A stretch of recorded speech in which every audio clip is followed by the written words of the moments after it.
Bonjour tout le monde, c'est Maud, on se retrouve pour une nouvelle vidéo et aujourd'hui on attaque un nouveau week-end à 1000.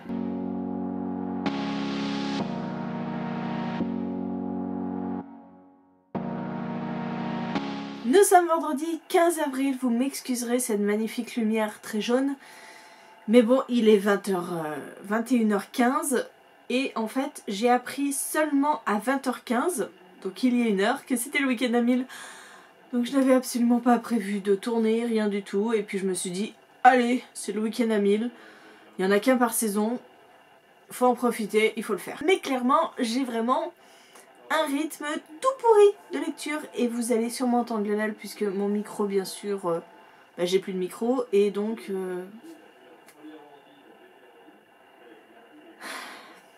Lionel joue avec ses potes et Lionel parle énormément fort parce qu'il a un casque sur les oreilles. Je vais aller fermer la porte. Avant, quand il y avait le micro, comme il était directionnel, vous n'entendiez que moi et très peu l'autre. Là, comme il n'y a plus de micro, vous m'entendez moins bien. Bon, bref, je dois avouer que j'ai vraiment un rythme tout pourri en ce moment.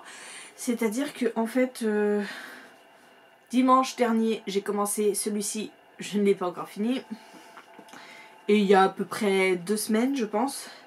J'ai commencé une couronne d'os et d'épines et je suis à 88%, donc je n'avance pas non plus. C'est un peu une cata. Entre temps, j'ai quand même lu l'Empire d'écume, le tome 2. Mais clairement, c'est compliqué. Le but, ce serait de finir ces 2 lectures ce week-end-là. Ce serait trop bien. Trop bien. J'aime beaucoup, hein. Celui-là surtout, parce que celui-là, un peu moins. Je me le traîne depuis 2 semaines, hein. Je le trouve hyper long. Bref, ça tombe super bien parce que ce matin j'ai reçu 2 petits livres. Il est tout doux en plus. Oh, j'adore. Il s'agit de l'agence Lovecraft, le tome 2, Déesse de la Mort de Jean-Luc Marc Castel chez Gulfstream. Donc voilà, je l'ai reçu là par le courrier ce matin. C'est écrit très gros plutôt, donc il est tout court, mais je sais que ça va se lire extrêmement vite. Le premier, c'était passé crème. Et puis j'adore parce que c'est tout doux là. J'aime bien. Et j'ai reçu un autre livre jeunesse. Là, ce sera peut-être plus pour Julia. Le sablier de l'arbre sacré.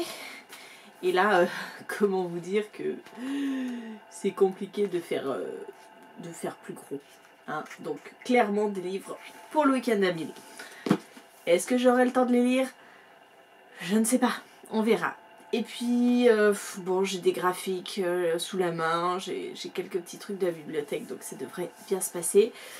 Encore faut-il que j'ai le temps de le faire, de lire. Parce que demain matin, Julia a sa première compétition de gym. Alors c'est un interclub, et puis comme c'est sa première année de poussine, c'est pas une grosse compétition, hein, je sais même pas si elle va te juger. Mais bon, voilà, donc 9h moins quart au gymnase. Et elle finit normalement à 10h, mais à mon avis elle aura fini avant. Retour à 12h30 pour les résultats. Et voilà, déjà.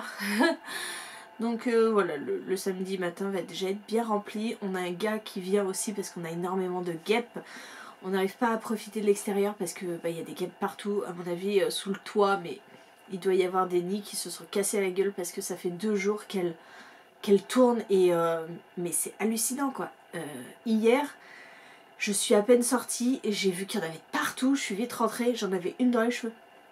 Donc c'est pour vous dire que ça tournait énormément. Et là, ce midi, pareil. Donc on va faire venir quelqu'un pour asperger de produits le toit pour éviter ça. Ça va encore nous coûter 1 bras et demi. J'étais polie là-dessus. 1 bras et demi, mais bon, que voulez-vous, on peut même pas profiter de l'extérieur. On a une très belle piscine, on a les transats à l'extérieur, et ben je peux vous dire qu'il y avait au moins une vingtaine de guêpes sur chaque transat hier, donc je me suis même pas posée entre ma pause midi pour bouquiner sur les transats. Et à midi, là aujourd'hui, on n'a même pas pu manger dehors, on voulait manger dehors avec Julia, et on a dit non, il y a trop de guêpes, il y en a de partout. Bref, voilà.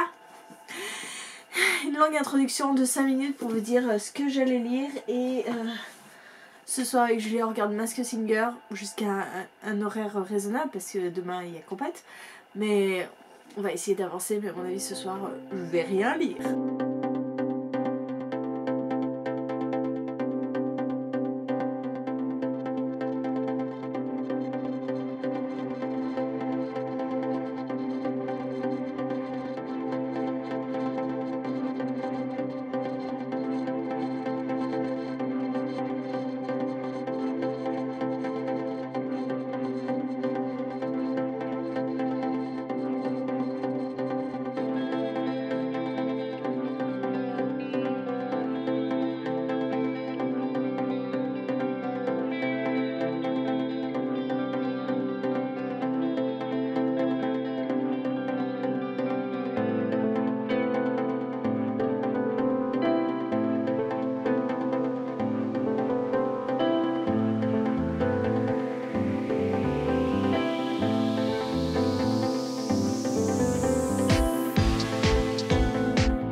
lendemain, Julia est tombée du lit pour sa compète. Hein.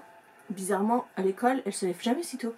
Hier soir, j'ai lu le premier tome de La Sentinelle du Petit Peuple, La Pommade de Fée. C'était sympa, pas transcendant sur l'histoire. L'histoire m'a paru assez plate finalement. Les dessins sont pas mal. On verra, j'ai le tome 2 de toute façon dans ma palle. Et puis j'ai lu Une couronne d'os et d'épines. Et hier soir, je me suis endormie. J'avais dû lire 1%. Pourtant, j'avais l'impression d'y avoir passé des heures. Et en fait, cette nuit, je me suis réveillée et j'ai lu 4 à 6, je crois. Et en fait, j'ai lu 5% en tout. De 4 à 6 heures, j'ai lu 5%.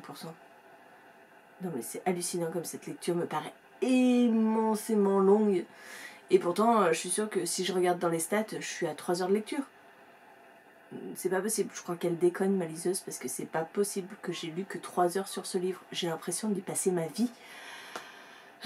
On tire sur la fin, donc j'espère le terminer vite. Mais bon, quand je vois qu'il me reste encore 6%, et ces 6%, ça va me prendre encore des heures et des heures, ça me déprime d'avance. Et ça, c'est la vue de ma bibliothèque. Il y a Nono qui travaille.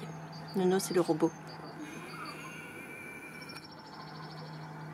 Et là, Loé a 18.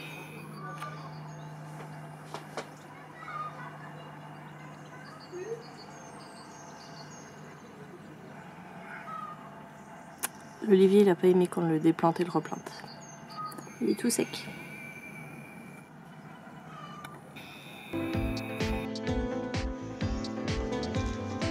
C'est noir ailleurs, Julien. Parce que là, à 18, je suis pas sûre que je voudrais me baigner. Ça va, ça te fait pas peur que tu touches pas le sol?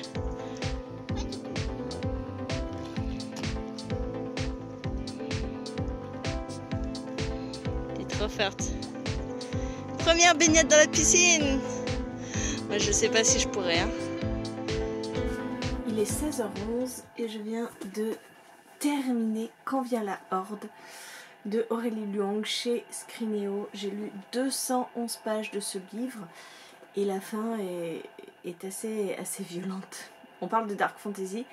Je trouve vraiment qu'on est vraiment sur la fin sur de la dark fantasy.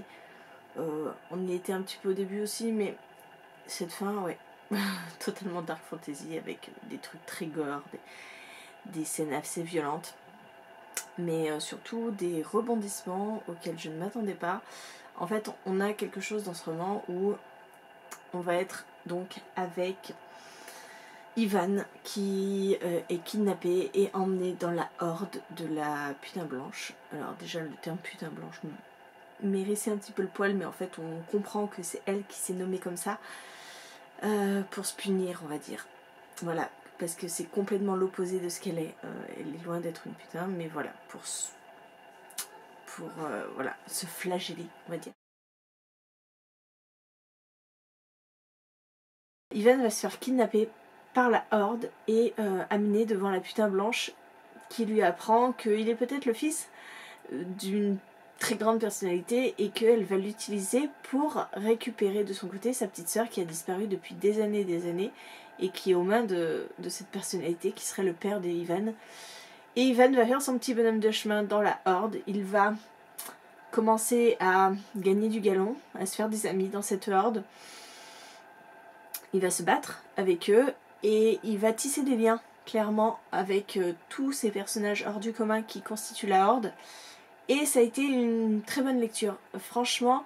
Alors le côté dark fantasy, je l'ai pas vu tout de suite parce que oui, au début c'est assez violent cet enlèvement, ce que subit Ivan, parce que bon, clairement son père n'est pas quelqu'un qui est apprécié, donc il subit un petit peu en fonction des crimes de son père. Et puis finalement, voilà, il va faire sa place. Et par contre, la dark fantasy, le côté très sanglant, le côté très violent apparaît vraiment sur la fin parce que cette fin, elle est... je ne l'avais pas vu venir et je me suis sentie bernée autant qu'Ivan. Et c'était une très bonne surprise. J'ai beaucoup aimé cette fin parce que je pense que chacun, même si vous n'êtes pas forcément attaché à Ivan ou quoi que ce soit, chacun va se sentir floué et va se dire que oui, il l'avait pas vu venir non plus. Donc j'aime beaucoup ce genre de choses dans les romans où on est surpris, on ne s'y attend pas et on nous retourne le cerveau. Ça j'aime beaucoup. Donc clairement c'est ce qui s'est passé avec Quand vient la Horde. Donc ça a été une très bonne lecture. Hier soir, je sais plus si je vous l'ai dit, mais j'ai lu une BD, j'ai lu 56 pages d'une BD et j'ai lu 35 pages de Une couronne d'os et d'épines. Et voilà, il me reste encore 6% et je l'aurai terminé. Donc en fait, je suis à presque 300 pages. Presque. Presque. C'est pas... Ça va être compliqué. Mais bon, on avance progressivement.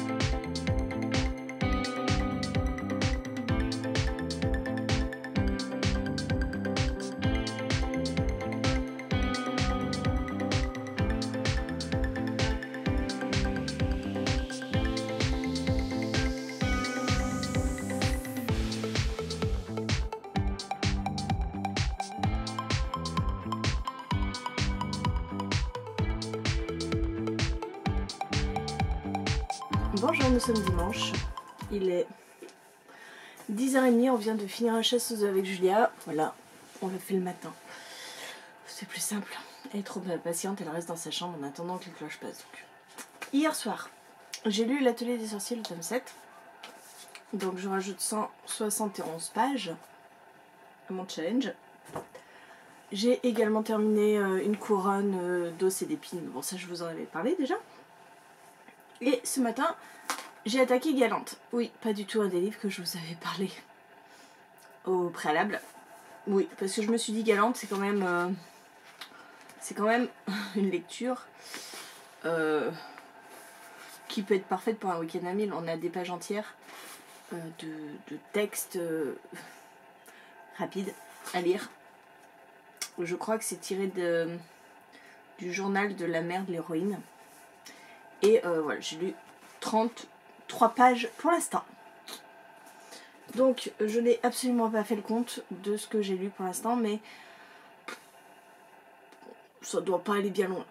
Je dois même pas être à 500 pages encore. Mais bon, on y croit, il fait beau. On va rester un moment dehors, je pense, aujourd'hui. Je vais me replonger, je pense, dans Galante, pendant que Julia joue avec ses trucs qu'elle a trouvés pendant la chasse aux œufs.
Il est presque 18h et j'ai un peu avancé.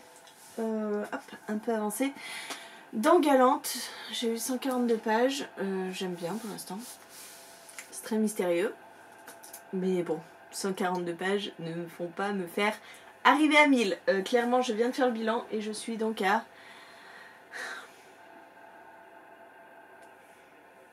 655 pages. Vous le sentez que c'est foutu? Oui, hein, moi aussi je le sens. Je vais lire encore un petit peu. On est resté dehors toute la journée parce qu'il fait hyper beau. Lionel et Julia se sont baignés. Bon, baignés sur des bouées, mais baignés. Moi non. Je me remets un peu dans Galante tant que Julia est bien décidée à me laisser tranquille. Là, je vais arriver à la partie où ça va aller très très vite.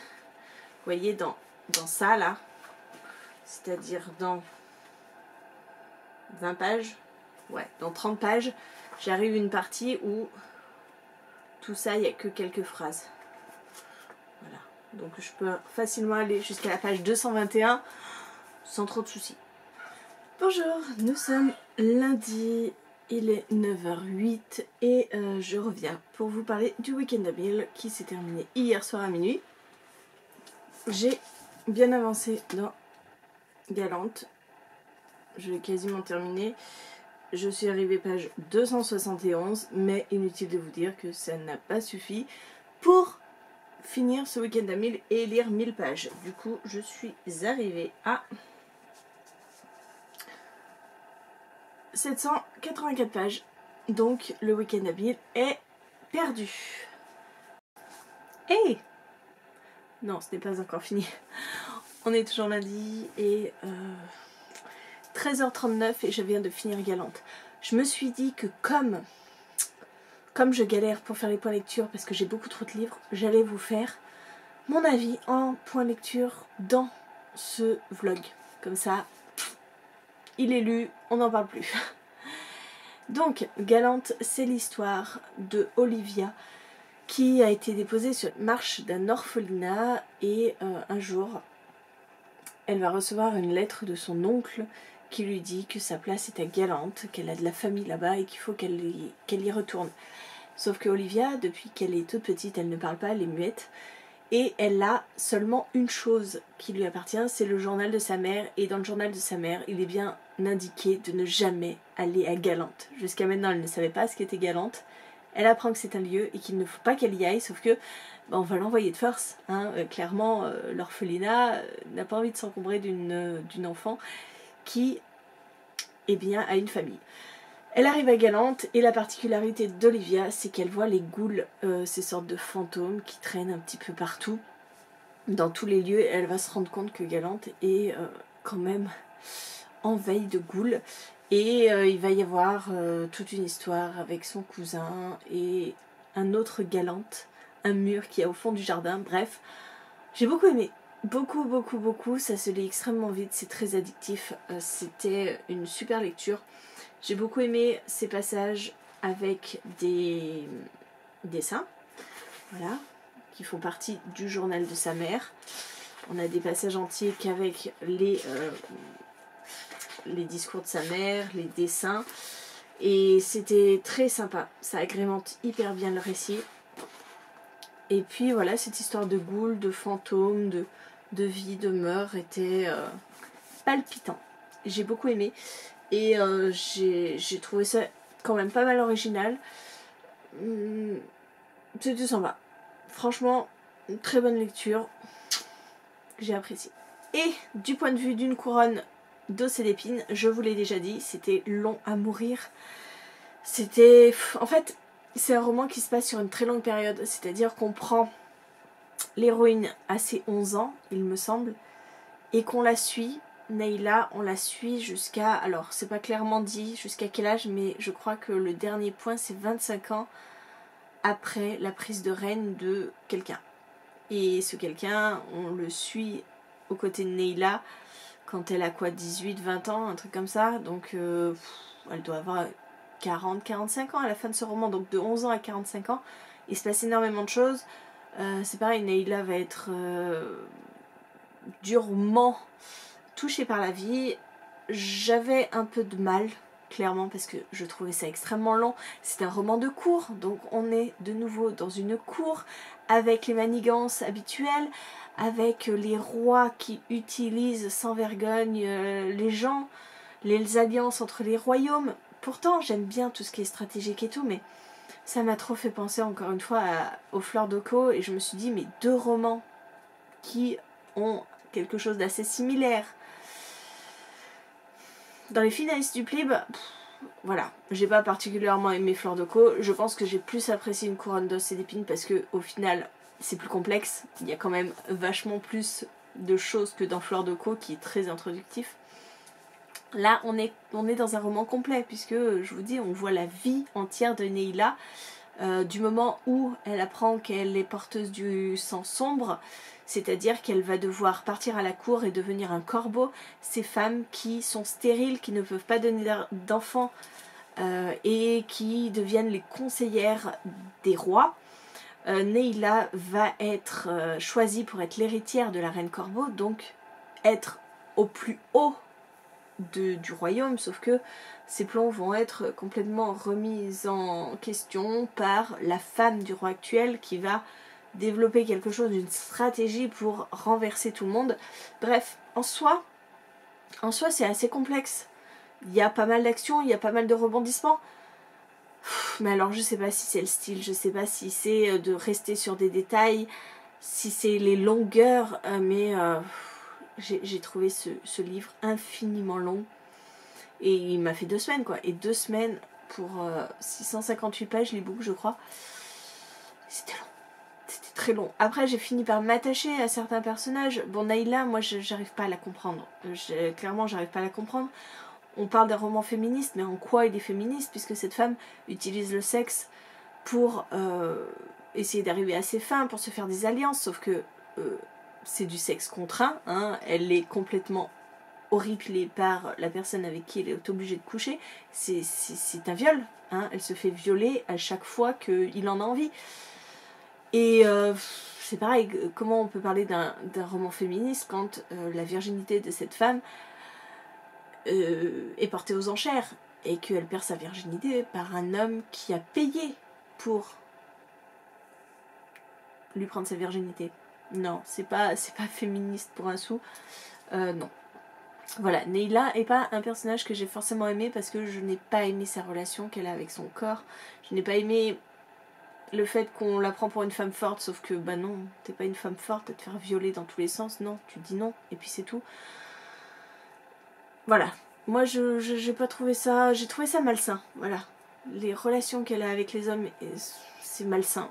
J'ai beaucoup aimé par contre le lien qu'elle a avec Brown, son protecteur. Et voilà, ce lien qui les attache et qui fait qu'il est là toujours pour elle et qui met de côté sa vie pour elle, qu'il est prêt à se sacrifier pour elle. Bref, voilà, c'était une belle amitié, c'était quelque chose de très très beau. Mais voilà, après, certains personnages j'ai pas forcément aimé. Bref, c'est une très grosse fresque ce livre, mais je trouve qu'il est peut-être mal exploité. Une certaine longueur serait à couper. Certains passages seraient complètement enlevés. Hein. Bref, c'est quelque chose d'assez brut qui vaudrait la peine d'être retravaillé peut-être. Bref, je vous laisse. Merci d'avoir regardé cette vidéo jusqu'au bout. N'hésitez pas à me dire en commentaire si vous avez fait le week-end à 1000 aussi, si vous l'avez réussi ou pas, si comme moi vous êtes arrêté bien avant les 1000 pages, si vous avez continué en ce lundi de Pâques, jour férié, comme moi j'ai pu le faire en finissant Galante. N'hésitez pas à me dire tout ça en commentaire. Et moi, en attendant, je vous fais des gros bisous. Je vous souhaite une très bonne journée, de très bonne lecture. Et je vous dis à très bientôt pour une nouvelle vidéo.